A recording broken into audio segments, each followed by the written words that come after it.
Estoy muy contenta de poder compartir con ustedes los resultados de mi investigación.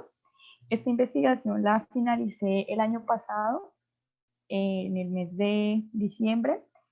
Fue esto una investigación que realicé con estudiantes de primaria. Se titula Construcción de nociones geométricas en estudiantes de educación primaria por medio de demostraciones visuales. Fue una investigación que se desarrolló de manera virtual, pues teniendo en cuenta pues, la emergencia sanitaria provocada por el COVID. Se obtuvieron resultados muy favorables y en el día de hoy quiero enfocarme en 5 aspectos. Entonces quiero mostrarles los objetivos que se plantearon en un inicio en la investigación, quiero mostrarles la metodología y quiero enfocarme en las actividades, en los resultados obtenidos y por supuesto les quiero leer las conclusiones obtenidas de esa investigación que yo sé que pues, les va a llamar muchísimo la atención.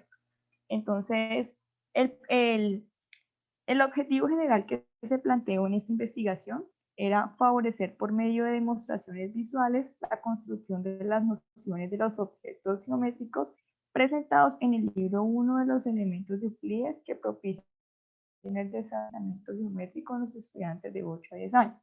Nosotros, ¿qué queríamos? Nosotros buscábamos desarrollar demostraciones, específicamente trabajar la demostración de Pitágoras, pero entonces para llegar a hacer una demostración del teorema de Pitágoras, por supuesto que teníamos que construir algunas nociones de objetos geométricos que se necesitan para poder llegar a una demostración del teorema de Pitágoras. Entonces lo que hicimos fue tomar algunas de esas nociones que están planteadas en el libro 1 de los elementos de Euclides, las construimos y finalmente se realizó una actividad final, que fue la actividad donde se realizó como tal la demostración visual del teorema de Pitágoras. Se propusieron 3 objetivos específicos, entonces se diseñaron actividades que hagan que los estudiantes de 8 a 10 años construyan la noción de objetos geométricos a través de demostraciones visuales. Aquí hay algo muy particular y es que la investigación se desarrolló con ese grupo de chicos y pues si nosotros revisamos los chicos que están entre 8 a 10 años, están los chicos que cursan grado segundo, tercero, cuarto y quinto. Quiere decir que la población de estudios que yo pues tomé para realizar esta investigación fue una muestra muy heterogénea porque pues si comparamos los niños de 8 años que están en segundo grado con los chicos que es de 10 años que están en grado quinto, pues por supuesto que hay un rango grande en tanto a los conocimientos que los chicos han obtenido en grado segundo hasta el grado quinto. Entonces esto fue como algo muy particular de la investigación. Como segundo objetivo específico, teníamos analizar las soluciones de las actividades planteadas y a través de estas caracterizar el pensamiento geométrico de los estudiantes de 8 a 10 años involucrado en la construcción de demostraciones visuales.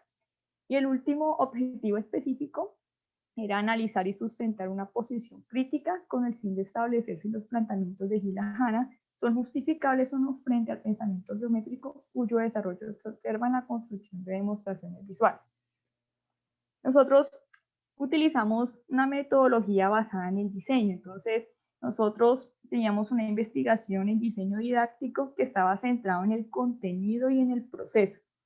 Especificábamos y estructurábamos los objetivos y contenidos del aprendizaje, desarrollamos el diseño y finalmente se realiza y analiza los experimentos del diseño para obtener los resultados del diseño.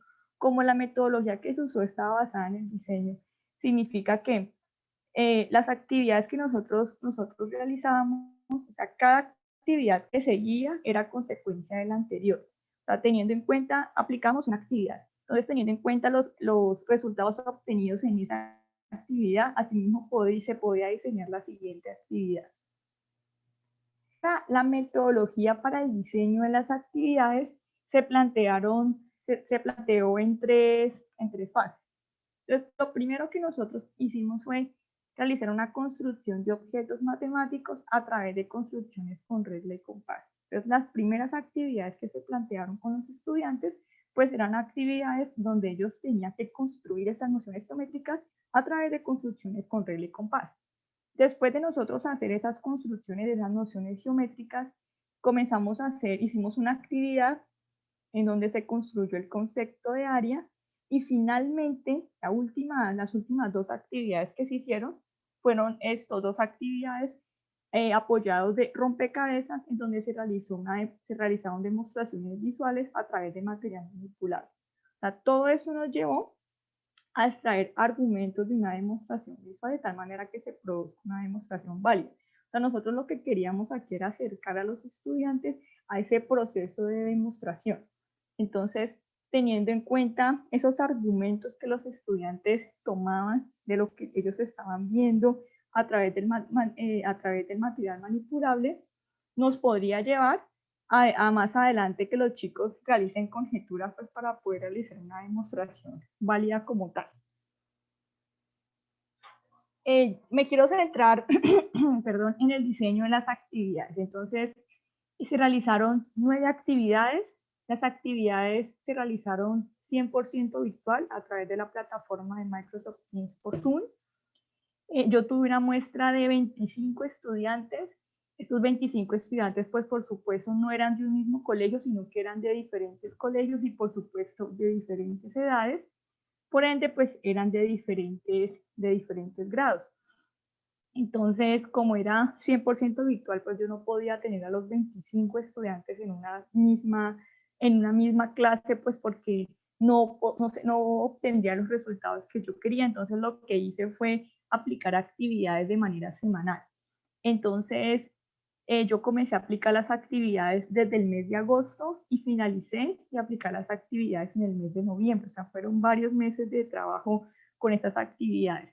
Entonces, la actividad 1 se aplicó en una sola semana. Entonces, yo tenía cada día grupos pequeños, grupos de 3 o 4 estudiantes, y cada día aplicaba la misma actividad, pero con diferentes grupos de estudiantes. Entonces, era muy llamativo porque se evidenciaba que habían grupos con los que se trabajaba muy bien, pero entonces habían grupos con los que habían más complicaciones a pesar de ser la misma actividad. Y un dato curioso era que a pesar de que en algunos grupos tenía estudiantes de segundo y de quinto, se trabajaba bien, pero habían grupos en los que tenía solamente niños que eran de un solo grado y se presentaban muchísimas dificultades. Entonces, digamos que fue un trabajo muy interesante porque una de las conclusiones a las que se llegó es que el grado en el que esté el estudiante no afectó para el desarrollo de la investigación porque se hicieron las respectivas construcciones de las nociones geométricas con los estudiantes. Entonces, así el estudiante conociera o no, pues se hacía la respectiva construcción y entonces eso hacía que el estudiante pues obtuviera el conocimiento que se necesitaba del objeto matemático. Entonces, las primeras actividades que nosotros planteamos para el desarrollo de la investigación fueron actividades de construcción de triángulos con regla y compás.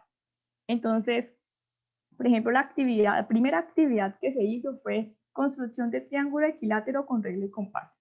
Entonces, siempre estaba la actividad y se planteaba un objetivo. Entonces, representa diferentes tipos de triángulos haciendo uso de regla y compás, los clasifica según sus lados.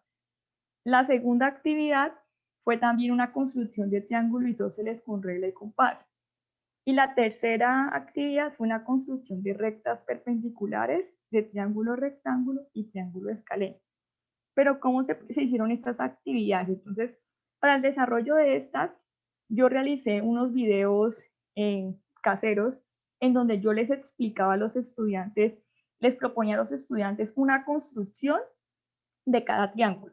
Entonces, yo les presentaba a ellos el video donde aparecía la construcción con el paso a paso y luego los estudiantes lo que hacían era hacer la construcción teniendo en cuenta el video que habían visto. Habían grupos en los que yo mostré el video una sola vez y lo hicieron. Hubo grupos en los que tuve que presentar el video 2, 3 veces para que ellos pues pudieran seguir el paso a paso. Entonces yo les quiero mostrar uno de los tantos videos que hice pues para realizar estas primeras actividades en donde yo pues les presentaba a los estudiantes el paso a paso de las construcciones con regla y compás. Será que me faltó una tilde? Listo, entonces, la dejo de compartir un momento la pantalla, vuelvo a compartir.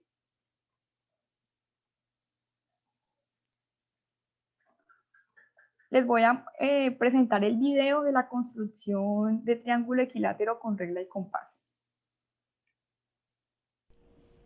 En este video construiremos un triángulo equilátero con ayuda de regla y compás. Paso 1. Traza un segmento de la longitud que tú prefieras. Paso 2. Nombra sus puntos extremos como A y B. Paso 3. Traza un arco de circunferencia con centro en A con radio igual a la longitud del segmento AB.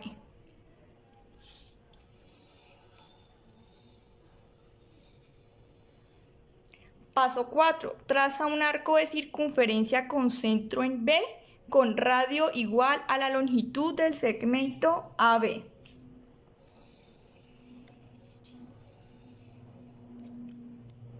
Paso 5. Marca C el punto donde se cortan los dos arcos de circunferencia. Paso 6. Une A con C y C con B.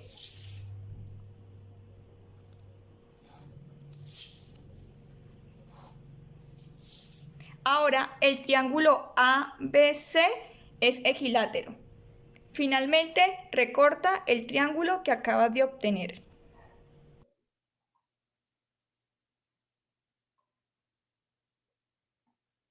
Entonces, para estas primeras actividades, la actividad 1, 2 y 3, siempre se presentaba primero un video a los estudiantes para que ellos pues, realizaran la respectiva construcción y se pudiera pues, desarrollar la actividad que se había pues, esto planeado. Ya la actividad 4, en la actividad 4 se propuso una construcción de ángulos, rectas paralelas y cuadrado con regla y compás. A partir de la actividad 4 ya no se realizaron, ya yo no les presentaba a los chicos los videos con las construcciones, ya ellos se cambió la forma como se comenzó a trabajar. Entonces ya ahorita les muestro cómo se desarrollaron estas actividades. Entonces, en la actividad 5, si nos damos cuenta, fue una actividad muy similar a la actividad 4, ya que la actividad 4 los estudiantes pues les costó un poco de trabajo y como recuerden que yo desarrollé cada actividad siguiente era consecuencia de la anterior, entonces aquí yo vi que hubo una dificultad, entonces lo que hice fue replantear nuevamente una actividad 5 que fuera similar a la actividad 4, pues para que las nociones geométricas quedaran claras. Ya en la actividad 5, como ya las nociones geométricas estaban completamente claras con los estudiantes, entonces ya en la actividad 6 se propuso una actividad para hallar el área, o sea, para comenzar a construir el concepto de área. Se planteó una actividad 7 y 8, que fue la actividad con rompecabezas, que fue la proposición 35, que el objetivo era iniciar a demostrar a través de manipulables. Esta actividad 7 y 8 sucedió lo mismo que con la actividad 4 y 5. Entonces se hizo la actividad 7, hubo dificultades en esa actividad, entonces se volvió a replantear esa actividad similar a la actividad anterior, pues para que todo quedara completamente claro y ahí poder hacer la actividad final, que era la actividad con rompecabezas, que correspondía pues a la proposición 47, y poder hacer la demostración visual del teorema de Pitágoras. Pero ¿qué sucedió? Cada una de esas actividades estaba acompañada de una actividad de pensamiento independiente. ¿Por qué una actividad de pensamiento independiente? Porque lo que queríamos era que el estudiante desarrollara el pensamiento geométrico. Entonces, por ejemplo, en la actividad 1 se les preguntó a los estudiantes que cuál era el triángulo equilátero más grande que podían construir en un octavo de cartulina. En la actividad 2 se les preguntó a los estudiantes que si ellos podían construir un triángulo isósceles con longitud de base igual a 8 centímetros y cuyos otros lados miden 4 centímetros. Y luego puedes construir un triángulo isósceles con longitud de la base igual a 8 y cuyos otros dos lados miden 5 centímetros. Entonces, preguntas que pusieron a los estudiantes a pensar fueron las que se propusieron en esas actividades de pensamiento independiente. En la actividad 3, ya se les pidió a los estudiantes que construyeran, que propusieran un paso a paso para la construcción de un triángulo rectángulo y un triángulo escaleno. Entonces, como ya en esa actividad yo les había mostrado a ellos varias construcciones, entonces ya ellos plantearon su propio paso a paso. Entonces, un estudiante escribió: se realiza un arco de circunferencia, se realiza una recta perpendicular, se marcan puntos como A, B, C y D, se unen los puntos A con C de la forma que se desee, pues para formar el triángulo rectángulo. Lo mismo para construir un triángulo escaleno. Entonces elige 3 medidas al azar con el número que elegí, lo puse para la base y los marqué en A y B. Los 2 números que me quedan los puse para el resto de los lados, los uno y marco la punta del triángulo en C. En la actividad 4, como era la actividad de ángulos, entonces se les preguntaba a los estudiantes que cuántos puntos X puedes encontrar, tales que el ángulo OFX sea agudo, cuántos puntos Y puedes encontrar, tales que el ángulo OFY sea obtuso. En la actividad 5, que era la actividad de las paralelas, entonces se les preguntó cuántas rectas paralelas a la recta AB puedes trazar con regla y compás, escribir un paso a paso para construir un cuadrado con regla y compás. Entonces un estudiante escribió: hice un segmento vertical de 10 centímetros, hice un segmento horizontal de 10 centímetros, marqué los puntos A, B, C, D, donde se cruzaban los segmentos. En la actividad número 7, que ya fue la actividad que se propuso para iniciar a demostrar a través de manipulables, en esta actividad se le propuso a los estudiantes 3 tipos de rompecabezas diferentes. Entonces yo construí el material, el material pues se les envió a los estudiantes las casas pues, para que todos tuvieran un material que fuera igual, unificado. Se repartió de tal manera de que en cada grupo que yo tenía no se tuviera el mismo material, sino que cada grupo tuviera los 3 tipos de rompecabezas, pues para que los estudiantes pudieran observar cómo lo hacían los demás compañeros que estaban trabajando. Entonces, los estudiantes tenían un rompecabezas de 6 piezas y una base en cartón. Y las piezas eran las siguientes. Entonces, digamos que en la actividad 7 y en la actividad final se hizo un cambio, y fue que en esa actividad 7 los chicos llamaban las figuras con las letras. Entonces decíamos, bueno, un paralelogramo ADPB, un triángulo DEP, ¿sí? A pesar de que a los estudiantes se les envió por color. Pero entonces no hubo ninguna dificultad, pero entonces en la actividad final, pues nos dimos cuenta que fue más fácil fue más rápido para manipular el material. Entonces, estos fueron los tipos de rompecabezas que se les dio a los estudiantes. Aquí no sé por qué no me baja esto.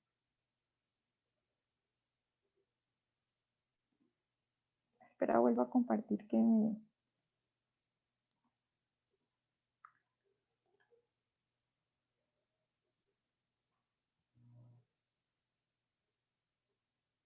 No sé, bueno, no me aparece la...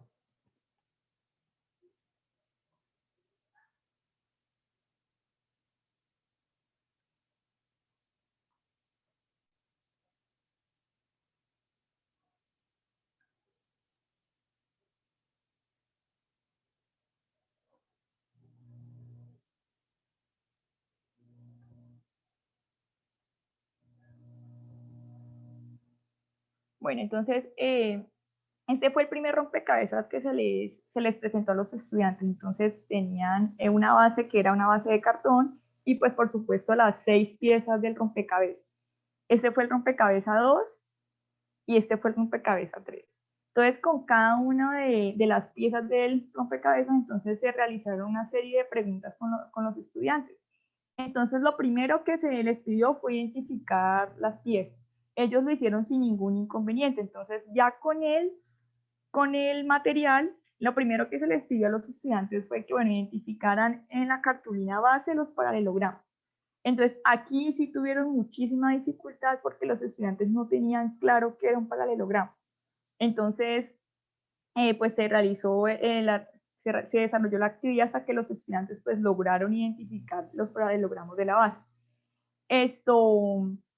Se les pidió a los estudiantes que en las piezas recortadas buscaran el triángulo AEB y que lo ubicaran de tal manera que encaje en la cartulina base. Luego se les pedía que buscaran en las piezas recortadas el triángulo DFC y ubícalo de tal manera que encaje en la cartulina base.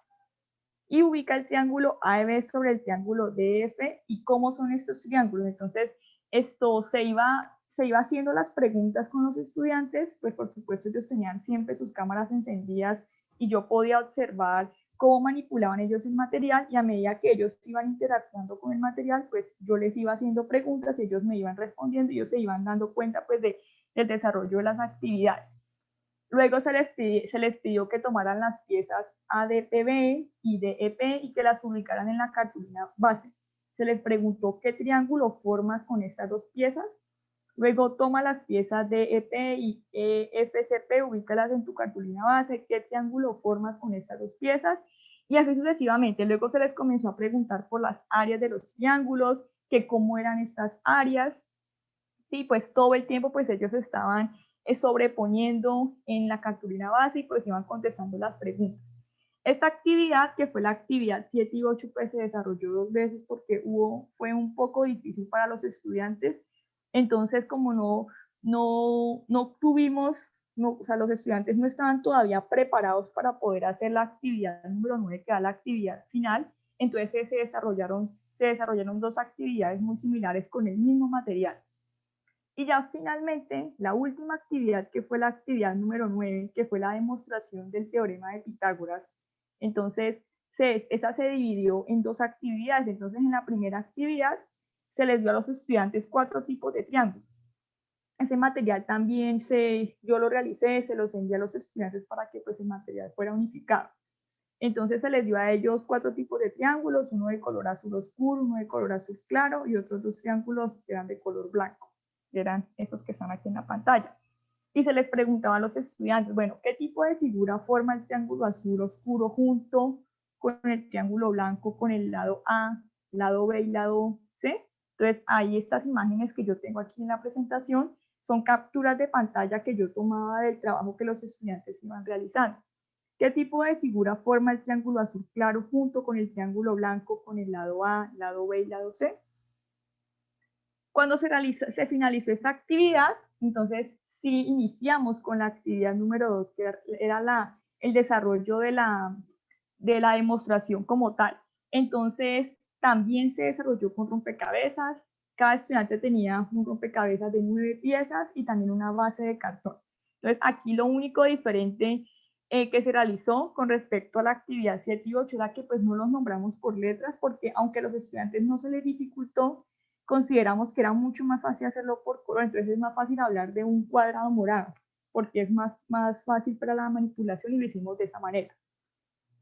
Entonces comenzamos a desarrollar la demostración del teorema de Pitágoras, del libro 1 de los elementos de Euclides. Entonces les preguntamos a los estudiantes, bueno, ¿cómo son los segmentos de color azul?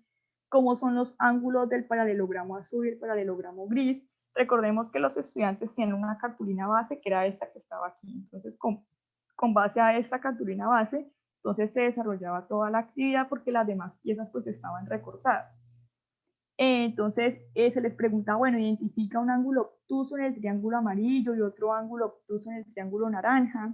¿Cómo son los lados de color verde? ¿Cómo son los triángulos naranja y amarillo?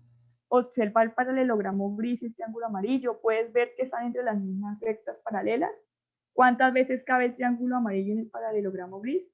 Cuando se les preguntó a los estudiantes que si ellos podían ver que estaban entre las mismas paralelas, ellos no pudieron ver esto. O sea, para ellos esto fue lo más difícil, no lo lograron ver. Pero sí, cuando yo les pregunté que cuántas veces cabe el triángulo amarillo en el paralelogramo gris, para ellos fue muy fácil poder contestar esa pregunta. Y así mismo entonces se desarrollaron pues todas las preguntas para finalmente preguntar a los estudiantes, bueno, ¿cuántas veces cabe el triángulo rosado en el paralelogramo morado? ¿Cómo son los paralelogramos morado y azul oscuro? ¿Cómo puedes verificar esto? Entonces, cuando les preguntábamos aquí cómo puedes verificar, los estudiantes, para verificar, lo que hacían era sobreponer una pieza sobre la otra. Entonces ellos doblaban, algunos recortaban para poder verificar cómo eran esos paralelogramos. Y finalmente cómo son los paralelogramos morado y gris con respecto al paralelogramo que están pintados de los dos colores azules. ¿Cómo puedes verificar esto? Entonces aquí hay algunas capturas de pantalla del trabajo que se realizó con los estudiantes. Entonces ya para finalizar, yo quiero pues leerles a ustedes las conclusiones. Son 4 conclusiones del trabajo que se realizó pues que se desarrolló con los estudiantes pues en esos meses. Entonces, las primeras actividades que fueron las actividades del 1 al 5, en las que se buscaba diseñar y desarrollar tareas que hicieran que los estudiantes de 8 a 10 años analizaran, identificaran y probaran propiedades de objetos geométricos a través de demostraciones visuales. Esto da cumplimiento a lo dicho por Piaget cuando afirma que el pensamiento geométrico percibe el concepto que encierra la representación gráfica o el dibujo. Las actividades 7, 8 y 9 permitieron analizar y sustentar una proposición crítica teniendo en cuenta los planteamientos de Gina Hanna, basados en el desarrollo del pensamiento geométrico y la construcción de demostraciones visuales y hasta táctiles a través del trabajo de comparación y descomposición y composición de figuras distinguidas por colores y con manipulables. Adicionalmente, vale la pena enfatizar en 2 puntos importantes. El primero está relacionado con la insistencia por parte de los estudiantes en que hay que verificar. Entonces ellos siempre decían, no, es que yo no puedo decir esto si antes no lo verifico. ¿Y cómo lo verificaban ellos? Era recortando, sobreponiendo, lo cual es equivalente en algún modo a demostrar. El segundo punto, y no menos importante, está relacionado en la forma como los estudiantes lo hicieron, es decir, en la forma que los niños verificaban. Entonces ellos recortaban y haciendo coincidir diferentes piezas del rompecabezas. Cabe resaltar que esto no estaba previsto en el diseño de las actividades. Lo que nosotros pretendíamos era llegar a que basaran sus conclusiones en las 3 proposiciones euclidianas. La primera, que paralelogramos entre láminas paralelas sobre la misma base tienen igual área. La segunda, que paralelogramos entre láminas paralelas y sobre bases iguales tienen igual área. Y la tercera, que el área de un triángulo es igual a la mitad del área de un paralelogramo sobre la misma base que el triángulo entre láminas paralelas. Y pues en ningún momento los estudiantes vieron esto. Incluso cuando se realizó la actividad final que les decían, bueno, puedes ver que están entre láminas paralelas, ellos no lo pudieron ver. Y otro punto a destacar en esta investigación es que nunca se prepara a los estudiantes que probarían la igualdad de áreas y un cuadrado y un rectángulo, lo cual se hace 2 veces en la demostración del teorema de Pitágoras. De 2 figuras recortando una de las figuras y rearmando los pedazos de modo que coincidieran con la otra figura. Tampoco se pensó en otras demostraciones visuales del teorema de Pitágoras, que se conoce, sino que nosotros seguimos la misma línea de razonamiento de Euclides. Entonces, yo recomiendo para las personas, pues, para finalizar, que están trabajando de manera virtual, es que cuando realicen este tipo de actividades, este tipo de investigaciones, lo hagan con grupos muy pequeños. Yo tenía grupos de 4, 5, 6, pero hubo momentos en los que tenía 3 estudiantes y trabajaba muy bien. Entonces, entre más pequeños sean los grupos, los resultados van a ser van a ser mejores, ya que se va a hacer un trabajo más guiado con los estudiantes. Y finalmente yo motivo a los docentes de básica primaria que desarrollen ese tipo de actividades que les permita a los estudiantes pensar y desarrollar el pensamiento matemático y a incluir en sus actividades de aula representaciones visuales. Estas son las referencias bibliográficas que utilicé yo en mi investigación. Ahí están todas. Y muchísimas gracias. Muchas gracias, Karen, por la presentación que nos hiciste de tu experiencia. En este momento vamos a iniciar la sesión de preguntas, entonces invitamos a los asistentes para que en el espacio de chat, cuyo botón encuentran en la parte inferior de la pantalla de la plataforma Zoom, pues que allí registren sus comentarios, preguntas dirigidas a nuestra compañera Karen. Karen, igual puedes activar el chat. Creo que hay una colega que ha registrado un comentario. No sé si mientras las demás personas que están en la sala registran allí sus preguntas, quieres pues ampliar alguna cuestión relacionada con el trabajo. Ok, sí, señora. Escribe Paola Paredes, que muchas gracias. Tengo que darles a los niños la siguiente semana este tema.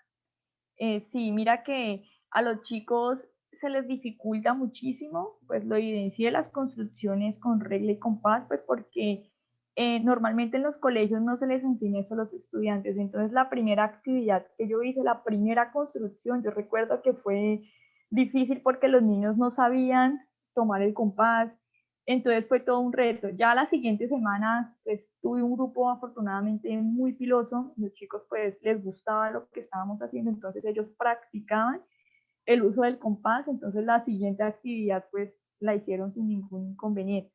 Entonces sí te recomiendo, Paola, y no sé, en el momento que vayas a trabajar, pues me imagino que el teorema de Pitágoras, vas a trabajar con los estudiantes, entonces revises antes de llegar a la demostración como tal o a trabajar el teorema como tal, revisar los conceptos previos para poder llegar a eso. En este caso, pues como yo necesitaba que los chicos tuvieran claras las nociones geométricas, entonces realicé todas las construcciones con regla y compás. Esto permitió que los niños identificaran todas las particularidades que tenían los triángulos. Entonces, por ejemplo, en la primera actividad, en la de pensamiento independiente, cuando se les preguntaba a los estudiantes que hicieran el triángulo más grande que pudieran hacer en su cartulina, los niños pues se dieron cuenta de que ellos, para poder construir el triángulo más grande, tenían que tener pues la medida del compás del radio, pues para poder construir ese triángulo. ¿Sí? Entonces que hasta donde más pudieran abrir el compás, hasta donde más pudieran hacer el radio, ese era el triángulo más grande que podían hacer. Y si comparaban los ángulos, iban a dar cuenta que el triángulo pequeño equilátero que habían hecho y el triángulo grande que habían hecho, si comparaban sus ángulos, pues iban a tener la misma amplitud. Entonces, cosas como esas, pues, se evidenciaron en el trabajo. Vale, Karen, muchas gracias. Esperemos otros minutitos para que los colegas registren sus comentarios en el chat. Igual, si alguien desea hacer alguna intervención por audio, pues puede levantar la manita y le damos le activamos la opción de audio. Bueno,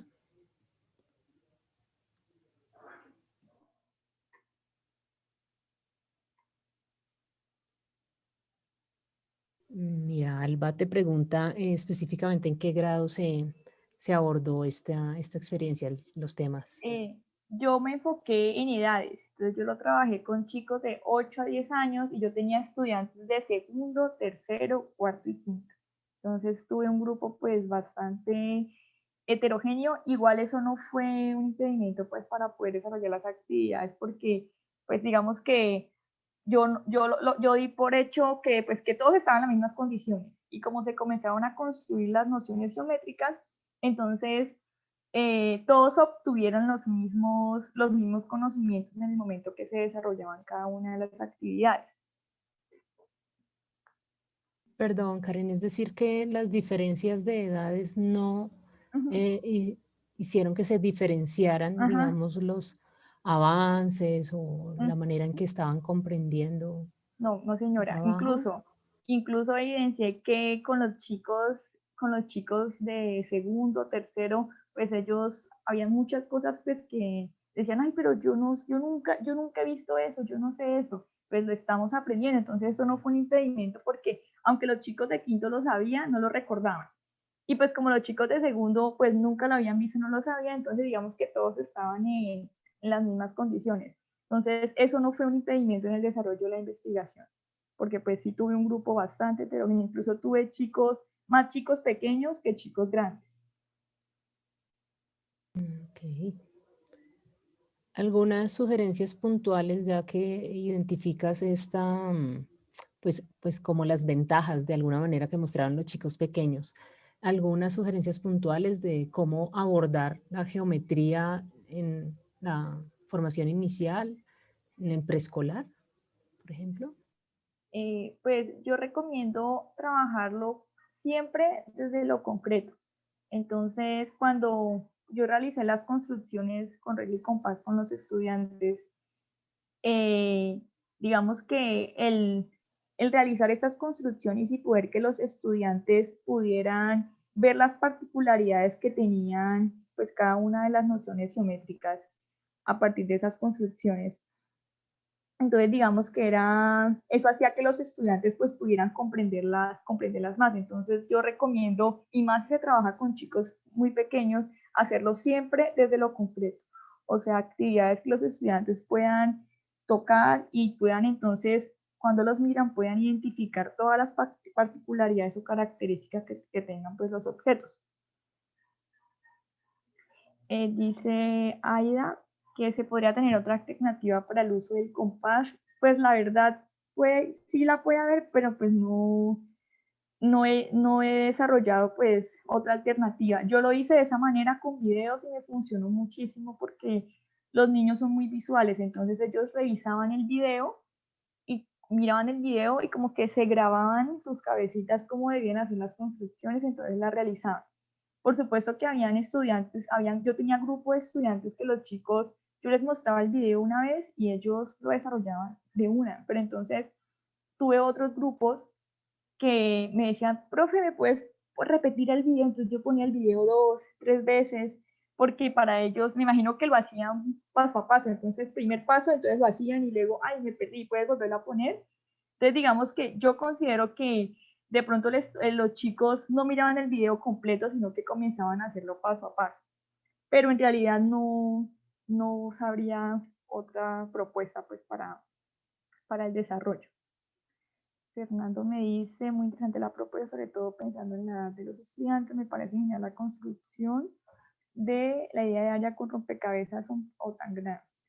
Sí, yo la construcción de área con los estudiantes, pero les comparto creo que no la tengo por acá. Les muestro la actividad que yo hice con los chicos, porque ahí no la mostré. Regálenme un segundo.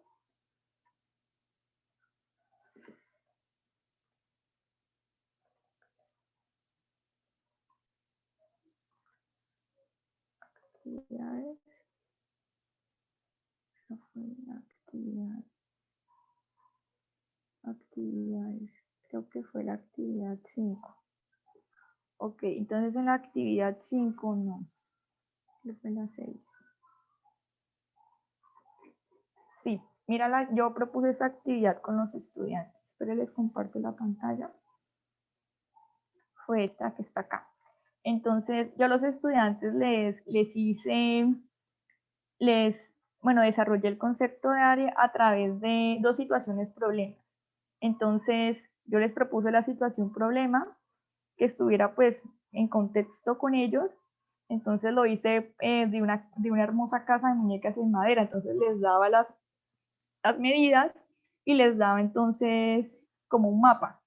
Entonces la idea era que los estudiantes, pues como ya conocían, yo les daba las medidas en el texto, este espacio que estaba en blanco, ellos lo repartieran teniendo en cuenta lo que yo les preguntaba. Entonces, por ejemplo, una pregunta decía, si en la parte del dibujo de la casa que no está construida, que era esta parte que estaba en blanco, Verónica quiere que le hagan un baño, un cuarto de lavado de 3x3, el baño también era de 3x3, una habitación para su Barbie favorita de 5x4, un armario personal para su Barbie de 3x3, y en el espacio restante, o sea, en lo que le queda, ubicar la piscina de la Barbie que le regalaron sus abuelos. ¿Cuál es el área de la superficie del plano que tiene Verónica para ubicar la piscina?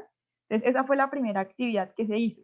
Y la segunda actividad, les presenté 2 figuras y a partir de esas 2 figuras les hacía preguntas para que ellos las respondieran. Entonces, como ese material ellos lo tenían impreso porque yo se los enviaba con anterioridad, entonces se les pregunta, bueno, ¿qué tipo de triángulos se observa en la figura? Entonces ellos, como ya tenían unas nociones claras, entonces podían contestar teniendo en cuenta pues lo que habíamos hecho. Pero sí, claro que con el Tangram también se puede pues construir el concepto de área y pues se pueden hacer actividades bien interesantes. Para explicar el teorema de Pitágoras, ¿qué competencias previas debían de tener los niños? Pues para la construcción de la demostración del teorema de Pitágoras como tal, como yo seguí la línea de Euclides, entonces los chicos pues tenían que tener claro las nociones de triángulos, ángulos, rectas paralelas, perpendiculares, el área. Si todos esos eran los conceptos pues previos que los chicos tenían, que debían tener claros pues para poder llegar en sí a hacer la demostración como tal del teorema de Pitágoras.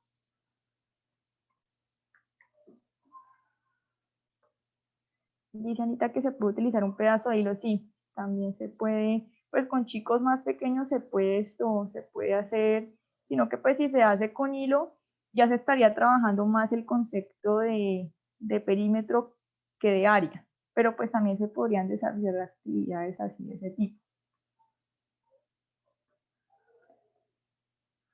Me pregunta Mauricio, ¿la visualización cómo la entiendes o desde qué autor lo utilizas? ¿Cómo se relaciona la construcción con regla y compás? Construcciones euclidianas, hilo numérico, darle un número de longitud. Bueno, yo me basé en Hila Hanna, que pues ella esto abarca la representación, y también en un autor que se llama Andreas Stalinas, que también abarca la representación. Entonces yo fui muy de la mano con esos dos autores, pues para el desarrollo de mi investigación. ¿Y cómo se relaciona la construcción de regla y compás, construcciones euclidianas? Dale un número a la longitud. O sea, es que como tal, en esto, pues, de darle un número a la longitud o llevarlo a lo numérico, digamos que esa no era mi idea. Lo mío, lo que yo buscaba como tal en la investigación era que los estudiantes pudieran ver a través, pues, bueno, primero con las construcciones con regla y compás, que pudieran ver las particularidades que tenían, pues, las nociones que ellos estaban construyendo. Entonces, cada una de las construcciones que yo les presenté a ellos, pues estaban muy ligadas, o sea, yo fui muy de la mano con el libro Uno de los elementos de Euclides, pues para poder desarrollar la investigación. Entonces, digamos que todo lo que yo hacía era con la línea de Euclides. Entonces, todas las construcciones que hacíamos, que yo les presentaba a los estudiantes, pues eran tomadas de ahí, pero pues en un lenguaje que fuera más adecuado para los estudiantes. Pero pues no era mi finalidad, pues, que los estudiantes, pues, le dieran como un número a la longitud, pues porque no era lo que yo estaba buscando, pues lo que yo estaba buscando como tal. Y dice Fernando que felicito la iniciativa de trabajar la geometría con modelos visuales y sus relaciones para evitar la tendencia de la limitación de las nociones geométricas. Ok, Fernando, muchísimas gracias.